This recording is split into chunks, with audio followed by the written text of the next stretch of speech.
आज मेरा student typing test दे रहा है। देखते हैं इसका कितना नंबर आता है। 1 मिनट का टाइपिंग टेस्ट था।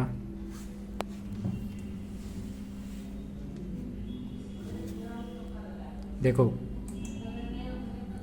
6 आया गाइस, इसका 6 आया।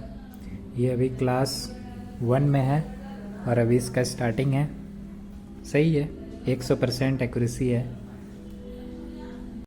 अगर आप लोगों को भी अपने बच्चे को टाइपिंग टेस्ट सिखाना है तो आप सिंपली गूगल पे जाइए। गूगल पे जाने के बाद आपको लिखना है टाइपिंग टेस्ट, ठीक है। उसके बाद आपको ये वाला वेबसाइट पे जाना है। टाइपिंग टेस्ट येलो कलर का लोगो होगा, उसको ओपन करना है। यहाँ पे टाइम सेलेक्ट करना है आपको। 30 सेकंड का देना है, 1 मिनट, 2 मिनट, जितना मिनट का देना है। ईजी रहेगा, मीडियम रहेगा या हार्ड रहेगा या प्रोफेशनल, आप जिस टाइप से हैं, और टेस्ट को स्टार्ट कर सकते हैं।